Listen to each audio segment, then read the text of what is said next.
Cancer has affected my life in a couple of different ways. Number one, right after my firstborn son, Zach, was born, I was diagnosed with melanoma.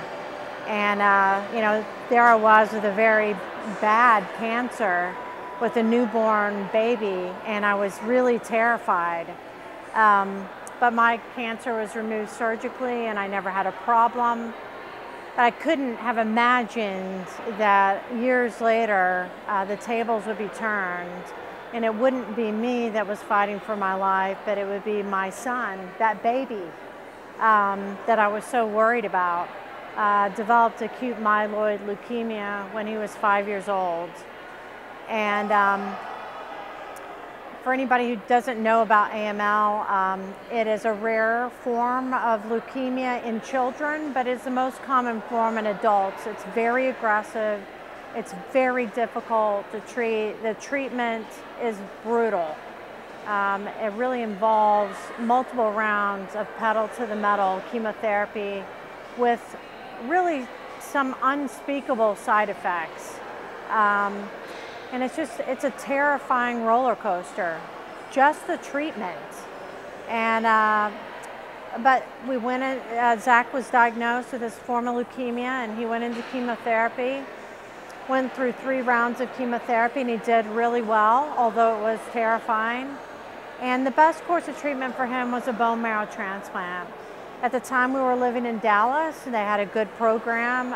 He underwent a sibling match bone marrow transplant from his brother, Jake. And he was well for 1.5 years. And we were sort of beginning to see daylight and hope that this was just sort of a distant bad memory. But then he started showing symptoms like leg pain and headaches. And unfortunately, his leukemia returned. He went through a couple of rounds of very aggressive chemo again. Again, it was a terrifying experience. We didn't know if he was going to get into remission. He had really bad side effects. We didn't know if we could find a donor. But we were fortunate on all fronts in that he got into remission, we found a donor, and he had a second bone marrow transplant. And it was pretty successful. He came through it. It was a little tougher. But 6 months later, unbelievably, after full body radiation, all this chemotherapy, 2 bone marrow transplants, his leukemia returned. And we were really out of options in Dallas. They didn't have a lot of clinical trials. And we thought we were out of hope. I mean, Zach statistically had a hopeless case.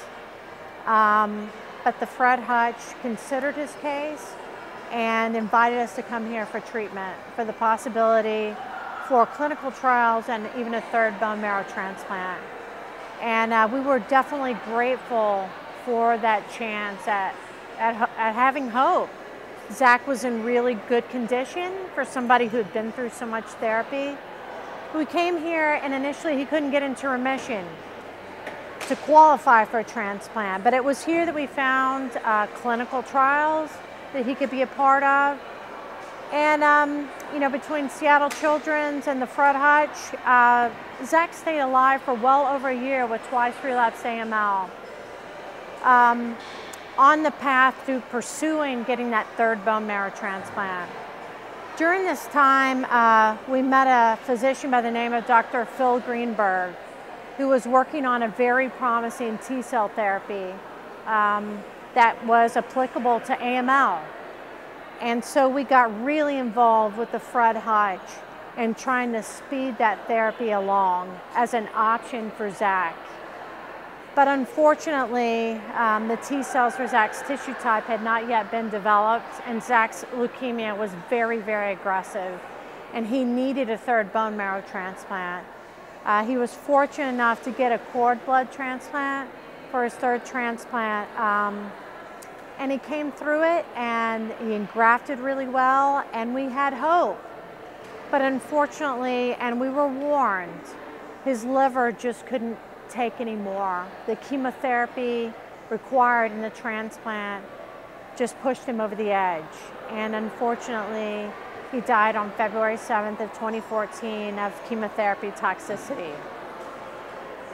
Having lived through all this and seeing what Zach went through, trying to survive, and also having been witness to the fact that sometimes the treatment is as dangerous as the disease itself, it really put us on the warpath for finding a better solution. And to us, re-engineered T cells have just shown to be a stunning breakthrough in the treatment of leukemia. And so we got really involved in trying to accelerate the development of re-engineered T cells. Another type of re-engineered T cells, sort of a new version called TCRs, that can target leukemias like AML, CML, MDS, and also lung, pancreatic, and ovarian cancer. So we just got really involved in trying to raise funds to speed this research that could hopefully someday reduce or eliminate the need for chemotherapy or radiation, and even someday potentially eliminate the need for bone marrow transplant for blood cancers. We just believe that it's the right vision, and so we are not just in for the Hutch, we are totally in for the Hutch.